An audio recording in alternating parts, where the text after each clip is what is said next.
அல்லாஹ்வுடைய தூதர் சந்தித்த போர்கள் என்ற தொடர் உரையில் இன்றைக்கு அஹ்ஸாப் போரை பார்க்க இருக்கிறோம். நேற்றைய தினம் உஹது போரை பற்றி பார்த்தோம். அந்த உஹது போரில் கொல்லப்பட்டவங்களையெல்லாம் அல்லாஹ்வுடைய தூதர் அடக்கம் செய்கிறார்கள். பிறகு ஜனாசாவும் தொழுக வைக்கிறார்கள்.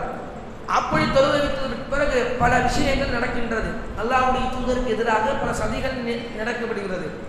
அதில் ஒரு சதிதான் அல்லாஹ்வுடைய தூதர் ஒரு 10 நபர்களை உளவு பார்ப்பதற்காக அனுப்பி வைக்கிறாங்க. ஒரு இடத்திற்கு அல்லாஹ்வுடைய தூதர் 10 நபர்களை உளவு பார்ப்பதற்காக அனுப்பி வைக்கிறாங்க. அந்த 10 நபர்கள் ஹத்தல் என்ற ஒரு இடத்துல தங்குறாங்க. எந்த இடத்துல? ஹத்தல் என்ற இடத்துல தங்கினோட இந்த 10 நபர்களுடைய செய்தி பனு லிஹ்யான் என்ற குலத்தினருக்கு தெரியுது. இது மாதிரி உளவு பார்க்க வந்திருக்கிறாங்க, நம்முடைய அந்த பிளேனெல்லாம் அறிஞ்சிட்டு போக வந்திருக்கிறாங்க, நம்முடைய ஆலோசனை அறிஞ்சிட்டு போக வந்திருக்கிறாங்க அப்படின்னு சொல்லிட்டு இந்த செய்தி பனு லிஹ்யான் குலத்தினருக்கு தெரிய வருது. உடனே இவங்க என்ன பண்றாங்கன்னா, பனு லிஹ்யான் குலத்தினர்கள் அந்த 10 நபர்களை எப்படியாவது கொல்ல வேண்டும், அவர்களை அடிக்க வேண்டும், அவர்களை கொலை செய்ய வேண்டும் என்பதற்காக 100 நபர்களை படை திரட்டி வராங்க. அந்த 10 நபர்களை அடிக்க வேண்டும் என்பதற்காக ஹத்தல் என்ற இடத்துக்கு வந்து பார்க்குறாங்க. அந்த 10 நபர்களே காணோம். அவங்க பேரிச்சம்பளத்தை திண்டு போட்டு வச்சிருக்காங்க. அந்த கொட்டையை எடுத்து பார்க்குறாங்க. இது மதீனாவுடைய பேரிச்சம்பளமாகத்தான் இருக்கும். அன்றைய காலத்தில் நாடுக்கு நாடு பேரிச்சம்பளத்தினுடைய கொட்டை வேறுபடும். ஏன்னா அவங்க அந்தந்த இடத்துக்கு தகுந்த மாதிரி இருக்கும் அந்த மரங்கள். அந்த கொட்டையை பார்த்துட்டு இது மதீனாவுடைய பேரிச்சம்பளமாகத்தான் இருக்கும்னு சொல்லிட்டு அவர்கள் எங்கிட்ட பின்தொடர்ந்து போனாங்களோ அதே மாதிரி போகிறாங்க. இப்படி பின்தொடர்ந்து போனால அந்த 10 நபர்கள் ஒரு மலைக்கு மேலே தஞ்சம் போகிறாங்க. இதை இந்த 100 நபர் பார்த்துட்டாங்க. நீங்கள் மலைக்கு மேலே தானே இருக்கிறீங்க அப்படின்னு சொல்லிட்டு இந்த 100 நபர்கள் சொல்கிறார்கள், நீங்கள் இறங்கி வந்துடுங்க, உங்களை கொல்ல மாட்டோம் அப்படின்னு சொல்லிட்டு வாக்குறுதி கொடுக்குறாங்க. உடனே அங்கே 10 நபர்கள் என்ன சொல்கிறாங்க தெரியுமா? வேணாம், இந்த இறை மறுப்பாளனுடைய வாக்குறுதி இறங்கி நம்ம போக வேணாம் அப்படின்னு சொன்னோன்னே அவங்க அங்கேயே இருக்கிறாங்க. இந்த விஷயத்தை அந்த 100 பேர் பார்த்துட்டு அந்த 10 நபர்கள்ல 6 நபர்களை அம்பெறிஞ்சே கொண்டுடுறாங்க. இப்படி கொண்ட உடனே 4 நபர்கள் என்ன பண்றாங்க, சரி பரவாயில்ல நம்ம சொல்லிட்டு இறங்கி போயிடுறாங்க. அப்படி இறங்கி போனவங்க எல்லா நபர்களையும் கொள்கிறார்கள். கடைசியில் குபைப் அலியை மட்டும் கொல்லாம வச்சிருக்கிறாங்க. அவர்களை கொல்லவில்லை. என்ன காரணம்னா, குபைப் அலி அவர்களை ஏலத்துக்கு விடுறாங்க. பத்ர் போர்ல குபைப் அலி அவர்கள் ஒரு மனிதரை கொண்டு விட்டார். அவர்களுடைய சகோதரர்கள் குபைபை பிடிச்சிட்டா எங்கிட்ட தந்துருங்க, அவரை நாங்கள் பழி வாங்கணும், அவரை நாங்கள் கொல்லணும், எங்களுடைய சகோதரரை அவர் கொண்டு விட்டார், நீங்கள் எங்கள்கிட்ட தாங்க அப்படின்னு சொல்லிட்டு அவர்கள்லாம் வாங்கி கொள்றாங்க. இந்த நேரத்தில் குபைபை ஏலத்துக்கு வாங்கிட்டு போயிடுறாங்க. இப்படி குபைபை ஏலத்துக்கு வாங்கிட்டு போயிட்டு ஒரு சிறையில் அடைச்சி வைக்கிறாங்க. அதாவது ஒரு கூண்டு. அந்த கூண்டில் அடைச்சி வச்ச உடனே ஒரு நாள் அந்த வீட்டில் இருக்கக்கூடிய ஒரு பெண்மணி, இந்த பெண்மணியுடைய பேர் ஸைனப் பின் அல் ஹாரிஸ். இந்த பெண்மணி ஒரு நாள் என்ன பண்ணுறாங்கன்னா, அந்த குபைப் அலி அவர்களுக்கு ஒரு சவர கத்தியை ஒன்று கொடுக்குறாங்க. தன்னுடைய முடியை மலிப்பதற்காக, அன்றைய காலத்தில் தன்னுடைய முடியை மலிப்பதற்காக சவர கத்தி தான் யூஸ் பண்ணாங்க, சவர கத்தி தான் பயன்படுத்தினாங்க. அந்த பெண்மணியும் இந்த சவர கத்தியை வாங்கி கொடுக்குறாங்க. அந்த குபைப் அலியும் வாங்கி வச்சுக்கிறாங்க. இங்கே கத்தி இருக்கிறது. அந்த பெண்மணியுடைய பிள்ளை என்ன பண்ணுறாங்க, தவழ்ந்து அந்த கூண்டுக்குள்ளே போயிடுது. உடனே குபைப் அலி ஒரு மடியில அந்த பிள்ளையையும் இன்னொரு மடியில அந்த கத்தியையும் வச்சிருக்கிறாங்க. உடனே அந்த ஸைனப் பின் அல் ஹாரிஸ் அவர்கள் பார்த்துட்டு பயப்படுறாங்க, நடுங்குறாங்க, அஞ்சுறாங்க. ஆகா கொன்றுவானோ, இந்த குபைபை கொன்றுவானோ அப்படின்னு சொல்லிட்டு நடுங்கினோட குபைப் அவர்கள் மென்மையான முறையில் சொல்றாங்க, நீங்க பயப்படுறீங்களா, நீங்க அஞ்சுறீங்களா, நான் கொல்ல மாட்டேன், உங்களுடைய பிள்ளையை நீங்களே வச்சுக்கோங்க அப்படின்னு சொல்லிட்டு அந்த பிள்ளையையும் அழகான முறையில் அந்த பண்போடு திருப்பி கொடுத்துட்றாங்க. உடனே அந்த ஸைனப் பின் அல் ஹாரிஸ் அந்த பெண்மணி என்ன சொன்னாங்க தெரியுமா, இந்த கைதி மாதிரி நான் வாழ்க்கையில் எந்த கைதியுமே பார்த்ததில்லை, அவங்கன்னு சொன்னால் அவங்களுக்கு தேர்வாக தான் நடப்பாங்க, ஆனால் இந்த குபைப் அலி அவர்கள் நீதமாக நடந்து கொண்டார்கள் அப்படின்னு சொல்லிட்டு சொல்கிறாங்க.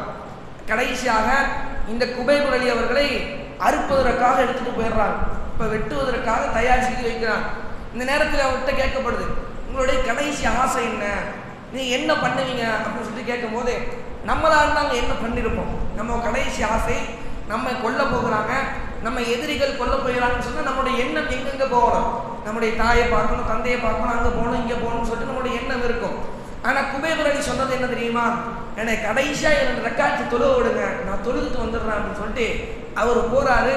தொழுகையை சுருக்கமா முடிச்சுட்டு சொல்றாரு, நான் தொழுகையை நீட்டிட்டேன்னா நீங்க இது ஒரு மரணத்துக்கு 5 நாள் நினைச்சிருவீங்க, அதனால தொழுகையை சுருக்கிட்டு வந்துட்டேன் அப்படின்னு சொல்லிட்டு அதுக்கப்புறம் அவரை கொலையும் செய்கிறார்கள். இந்த நேரத்திலிருந்து என்ன படிப்பினை தெரியுமா? அழகான முறையில் அழகான பண்போடு அவர் லாஸ்ட் தருணம் எனக்கு தொழுகையத்தான் இருக்கணும். எந்த நேரத்திலும் இந்த உலகத்தில் ஃபஸ்தக்பிருல் கைராத், நன்மைக்கு முந்திக் கொள்ளுங்கள் என்ற வசனத்தை அடிப்படையில் எந்நேரத்திலும் நான் நன்மை செய்ய வேண்டும், நன்மைக்காக செய்வதற்காகத்தான் இந்த உலகத்தில் பிறக்கப்பட்டோம் என்று குபேர் நபி மிக உதாரணமாக நமக்கு திகழ்ந்தார்கள். அந்த அளவிற்கு படிப்பனையாக இருந்தார்கள். இன்னும் அந்த சம்பவம் முடிந்த பிறகு அல்லாஹ்வுடைய தூதரிடத்தில் ஒரு கூட்டம் வருகிறது. கூட்டம் வந்து கேட்குது, எங்கள்கிட்ட சில நபர்களை அனுப்பி வைக்கிறீங்களா, அனுப்பி வைங்க அப்படின்னு சொல்லிட்டு அனுப்பி வைக்க சொன்னோன்னே அல்லாஹ்வுடைய தூதர் 70 காரிகளை அனுப்பி வைக்கிறார். அல்லாஹ் அந்த நபர்கள் நம்ப வச்சு கழுத்தறுத்து கொண்டுடுறாங்க. அந்த இடத்துல கொண்ட உடனே ஒரு இளைஞர்கள் அல்லாஹ்வுடைய தூதரிடத்துல அந்த மனிதர்களை வந்து கேட்குறாங்க, மார்க்கத்தை சொல்வதற்காக ஒரு 70 நபர்களை அனுப்பி வைங்க, எங்களுடைய பகுதிக்கு அனுப்பி வைங்கன்னு கேட்குறாங்க. அதை நம்பி அல்லாஹ்வுடைய தூதரை அனுப்பி வைக்கிறாங்க. ஆனால் இவங்க என்ன பண்ணுறாங்கன்னா, பிர்மோனா என்ற இடத்துல அந்த 70 நபர்களை கொள்கிறார்கள். அங்கு இருக்கக்கூடிய ஒரு நபித்தோழர் மிகப்பெரிய ஒரு படிப்பினை இளைஞர்களுக்கு, அவர் குத்தப்படுகிறார், ரத்தமெல்லாம் வலிந்து ஓடுகிறது. அந்த ரத்தத்தை எடுத்து தன்னுடைய மூஞ்சில் தடவி விட்டு தன்னுடைய தலையில் தடவி விட்டு ஃபுஸ்து ரப்பில் காபா, இந்த காபாவுடைய இறைவனின் மீது சத்தியமாக நான் வெற்றி பெற்று விட்டேன் என்று சந்தோஷமாக வீர மரணம் அடைகிறார்.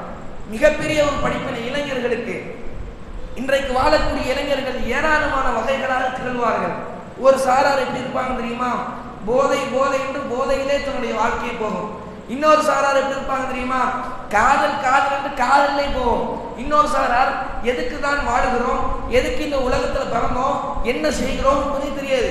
இன்னொரு சாரார் ரீல்ஸ் பண்ணணும், ஷார்ட்ஸ் பண்ணணும், யூடியூப்ல ஒரு பெரிய ஆளா வரணும்னு சொல்லிட்டு அதன் பக்கம் ஓடிக்கொண்டு இருப்பார்கள். இந்த 4 சாராருக்கும் மிகப்பெரிய ஒரு உதாரணம் தான் இவர் தான். எந்த அளவுக்கு அவர் மரணிக்கும் போதும் சந்தோஷமாக மரணித்தார். நான் வெற்றி அடைந்து விட்டேன், இதற்காகத்தான் இந்த உலகத்தில் நான் பிறந்தேன், நான் வெற்றி அடைந்து விட்டேன் என்று ரத்தத்தை மூஞ்சில் அடித்து சொன்னார். ஃபுஸ்து ரப்பில் காபா, இந்த காபாவுடைய இறைவன் மீது சத்தியமாக நான் வெற்றி பெற்று விட்டேன் என்று சொன்னார். இப்படி பல சம்பவம் நடக்கிறது. அதற்கப்புறம் தான் படை திரட்டி வரக்கூடிய செய்தி வருகிறது. இப்போது அல்லாஹ்வுடைய தூதர் படை திரட்டி வருகிறார்கள். அஹ்ஸாப் என்ற போர் நடக்கின்றது. இது ஹிஜ்ரி 5ஆம் ஆண்டு நடக்கின்றது. இப்போது அல்லாஹ்வுடைய தூதர் பெரும் ஆலோசனைக்கு இறங்குறாங்க. இந்த மாதிரி எதிரிகள் படை திரட்டி வராங்க, நம்ம என்ன பண்றது அப்படின்னு சொல்லிட்டு பெரும் ஆலோசனைக்கு இறங்குறாங்க. அப்போது அங்க இருக்கக்கூடிய சல்மான் பின் ஃபாரிசி என்பவர், மதீனாவை சுற்றி அகழ் தோண்டுவோம், மதீனாவை சுற்றி குழி தோண்டுவோம், அந்த குழி என்பது எதிரிகள் வந்தால் நம்ம இங்கேருந்து அம்பேரியெல்லாம் அவர்களை தடுத்துடலாம் அப்படின்னு சொல்லிட்டு சல்மான் பின் ஃபாரிசி என்பவர் அந்த ஒரு ஐடியாவை சொல்றாரு. அதே மாதிரி எல்லா நபர்களும் அகழ் தோண்டுவதற்கு இறங்கிவிட்டார்கள். அகழ் தோண்டுவதற்கு இறங்கிவிட்டார்கள். அப்போது அகழ் தோண்டும் போது பல வறுமைகளுக்கு உள்ளாக்கப்பட்டார்கள். அப்போது அல்லாஹ்வுடைய தூதர் ஒரு கவிதையை பாடிக்கொண்டே அகழ் தோன்றார்கள். லா ஐஷ இல்லா ஐஷல் ஆகிரா, இறுதி நாளுடைய அந்த நன்மையை தவிர வேண்டிய எந்த நன்மையும் கிடையாது. இந்த முஹாஜிர்களுக்கும் அன்சாரிகளுக்கும் இறைவான் உதவி புரிவாயாக அப்படின்னு சொல்லிட்டு பாட்டு பாடிக்கிட்டு, அதாவது பாட்டு கிடையாது கவிதை பாடிக்கிட்டு அல்லாஹ்வுடைய தூதர் குழி தோன்றாங்க. இப்போது அல்லாஹ்வுடைய தூதர் கடும் வறுமைக்கு உள்ளாக்கப்படுறாங்க. சஹாபாக்கள் எல்லாம் அல்லாஹ்வுடைய தூதரத்தில் வராங்க.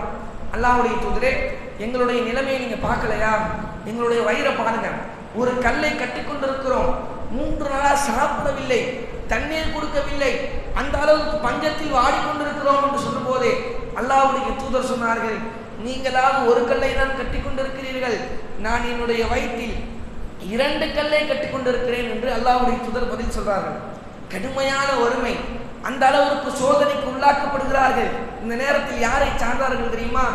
அந்த நேரத்திலும் இறைவனைத்தான் சார்ந்தார்கள். அல்லாஹ்வுடைய தூதர் சொன்னார்கள், லாவுலா அந்த இறைவாணி இல்லாவிட்டால் லாஹுதைனா, நாங்கள் நேர்வழி அணிந்திருக்க மாட்டோம், வலா சல்லைனா, நாங்கள் தொழுதிருக்க மாட்டோம், வலா சத்தக்னா, நாங்கள் சதக்கா செய்திருக்க மாட்டோம், தர்மம் செய்திருக்க மாட்டோம். இறைவனில் சார்ந்தார்கள். எவ்வளோ பெரிய வறுமை! பசியினால வயிறு ஒட்டி போயிருச்சு, மண்ணெல்லாம் அதனுடைய வயிறுல படிஞ்சு கிடக்குது. அந்த நேரத்தில் அந்த பசியை அடக்குவதற்காக ஒரு கல்லை கட்டி கொண்டு அந்த நேரத்திலும் எதிரிகளை அடிக்க வேண்டும், இந்த மார்க்கத்தை மக்களுக்கு மத்தியிலே சொல்ல வேண்டும் என்று கடுமையான வறுமைக்கு உள்ளாக்கப்பட்டார்கள். இந்த வறுமையை வைத்து நாம் மிகப்பெரிய ஒரு படிப்பினை பெற வேண்டும். இன்றைக்கு அதிகமான நபர்கள் வறுமையில தான் இருக்கிறாங்க. இப்படி வறுமையில் இருக்கும்போதே அவர்கள் செய்யக்கூடிய விஷயம் என்ன தெரியுமா? இறைவனை திட்ட ஆரம்பிக்கிறாங்க. வேற யாரும் கண்ணுக்கு தெரியலையா? என்னை மட்டும்தான் இறைவன் பார்க்கிறானா? என்ன மட்டும்தான் இப்படி நோயாளிக்கு இறைவன் உட்படுத்துகிறான்? என்ன மட்டும்தான் இப்படி வறுமைக்கு உட்படுத்துகிறான்? இறைவனை திட்ட ஆரம்பிக்கிறோம், இறைவனை திட்ட ஆரம்பிக்கிறோம், ஏச ஆரம்பிக்கிறோம். இப்படியாப்பட்ட நிலைக்கு போகிறோம். ஆனால் அல்லாஹ்வுடைய தூதர் எந்த அளவிற்கு வறுமையாக இருந்தார்கள், அந்த நேரத்திலும் இறைவனைத்தான் அழைத்தார்கள். செல்வந்தராக இருக்கும் நிலையிலும் இறைவனைத்தான் அழைத்தார்கள், நடுபட்டு இருக்கின்ற நிலையிலும் இறைவனைத்தான் அழைத்தார்கள், நோயாளியாக இருக்கின்ற நிலையிலும் இறைவனைத்தான் அழைத்தார்கள். எந்த அளவிற்கு வறுமையாக இருந்தார்கள் தெரியுமா? இந்த ஒரு செய்தி போதும் அல்லாஹ்வுடைய தூதர் மிகப்பெரிய வறுமையில் இருந்தார்கள் என்பதற்கு உதாரணம். அல்லாஹ்வுடைய தூதர் ஆயிஷாவிடத்தில் வருகிறார்கள்.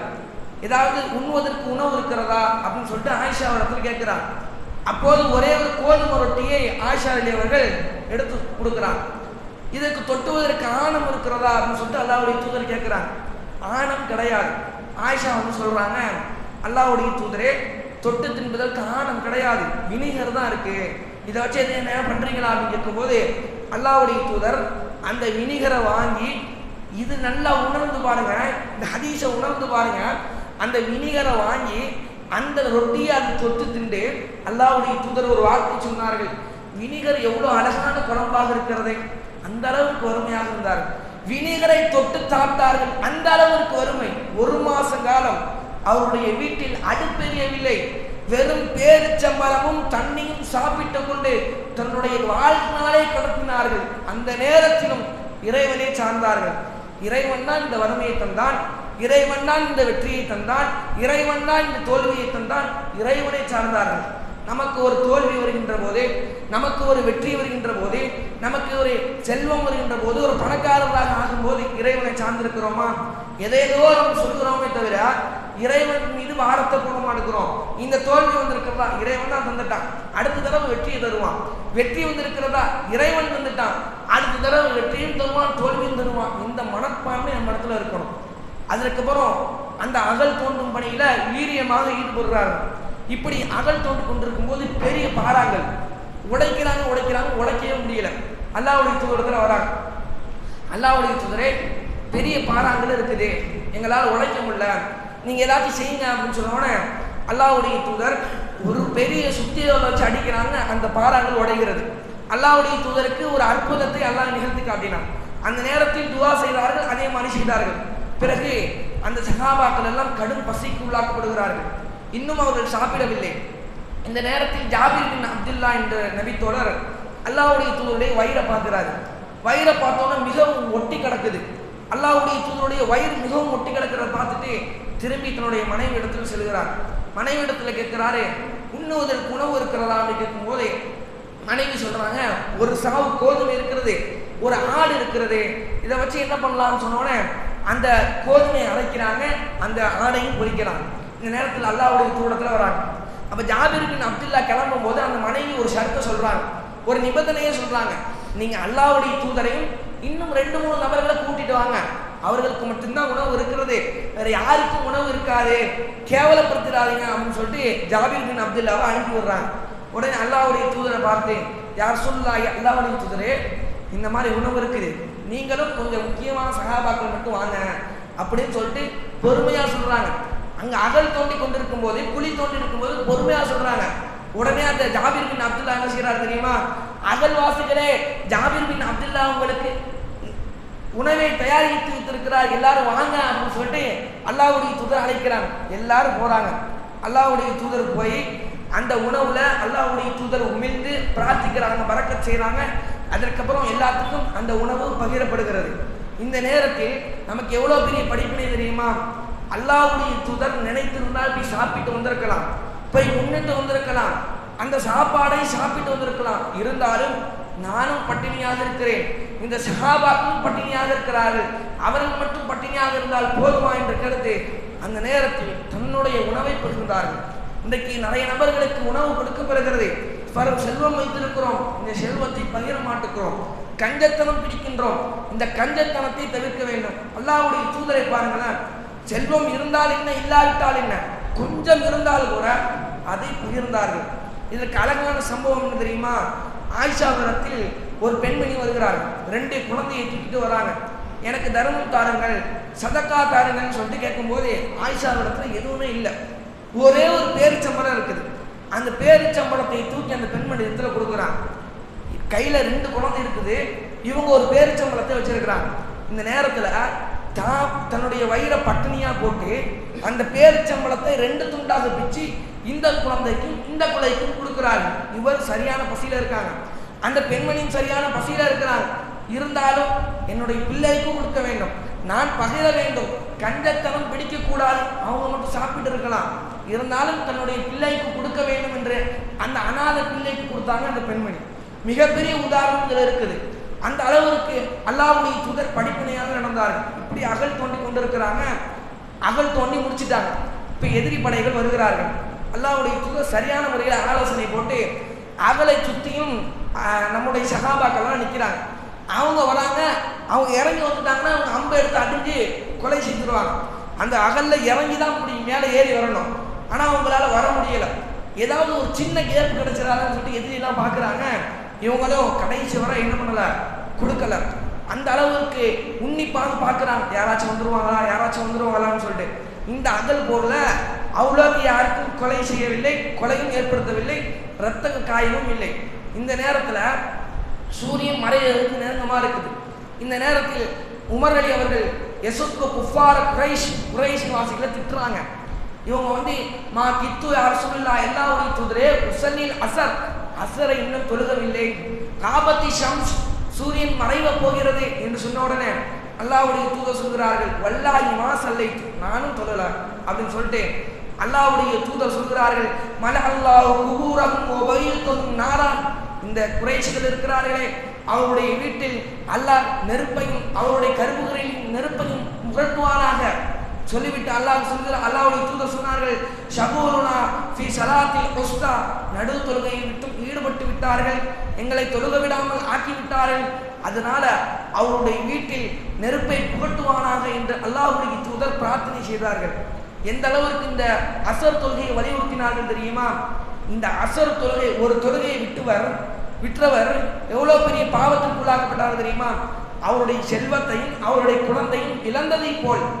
ஒரு தொழுகை விட்டது காரணத்தினால் எந்த அளவிற்கு கோபப்பட்டு அல்லாஹ்வுடைய தூதர் திட்டினாங்க பார்த்தீங்களா? அந்த அளவிற்கு தொழுகையில முக்கியத்துவம் காட்டணும். எல்லா தொழுகைக்கும் சலுகை இருக்கிறது. நோன்புன்னு சொன்னா நோயாளிகள் நோக்க தேவையில்லை, முதுகை அடைந்தவர்கள் நோக்க தேவையில்லை. ஹஜ்ஜின்னு சொன்னா காசு இருந்தவர்கள் மட்டும்தான் ஹஜ் செய்ய முடியும். உம்ரான்னு சொன்னா காசு இருப்பவர்கள் மட்டும்தான் உம்ரா செய்ய முடியும். ஜக்காத்துன்னு சொன்னா காசு இருப்பவர்கள் மட்டும்தான் ஜக்காத் கொடுக்க முடியும். ஆனா தொழுகைன்னு சொன்னா நீ நோயாளியாக இருக்கிறியா, உட்கார்ந்து தொழுகு, அப்படியும் தொழுகும் இல்லையா, படுத்து தொழுகு, படுத்தும் தொழுகும் இல்லையா, கண்ணை அசைச்சு தொழுகும் அல்லாஹ்வுடைய தூதர் சொன்னார். எல்லாத்துக்கும் சலுகை இருக்கிறது, ஆனால் இந்த தொழுகைக்கு மட்டும் சலுகை கிடையாது, மாதவிடாய் பெண்ணை தவிர. இந்த அளவுக்கு அல்லாஹ்வுடைய தூதர் வலியுறுத்தினார்கள். தரக்க ஸலாத், இந்த தொழுகையை எவர் விடுகிறாரோ குஃப்ர், அவர் மறுத்து விட்டார், இறைமறுப்பாகி விட்டார். அந்த அளவிற்கு கண்டனை போட்டு அல்லாஹ்வுடைய தூதர் சொன்னார்கள். இந்த தொடரில் ஏராளமான சம்பவங்கள் நமக்கு படிப்பினையாக இருக்கிறது. அந்த இளைஞருடைய அந்த நிலைமையை பாருங்கள். என்னதான் நாம் சாவமாக இருந்தாலும், மரணத்தை அடைய இருந்தாலும், நான் வெற்றி பெற்று விட்டேன் என்ற ஒரு வீர மரணத்தை அடைந்தார். அல்லாஹ்வுடைய தூதர் தனக்கு உணவு இல்லாவிட்டாலும் சஹாபாக்களுக்கு கொடுக்க வேண்டும் என்ற ஒரு பண்பை எழுதினார்கள். இனிமே இருக்கக்கூடிய காலகட்டத்தில் நமக்கு இல்லாவிட்டாலும் பிறருக்கும் நாம் கொடுத்து உதவ வேண்டும், கொஞ்சம் இருந்தாலும் கூட அதையும் மக்களுக்கு மத்தியில் பகிர வேண்டும் என்று சொல்லி என்னுடைய இந்த உரையினை நிறைவு செய்கிறேன். ஆகிரதவான அல்ஹம்துலில்லாஹி ரப்பில் ஆலமீன். அஸ்ஸலாமு அலைக்கும் வரஹ்மத்துல்லாஹி வபரகாத்துஹு.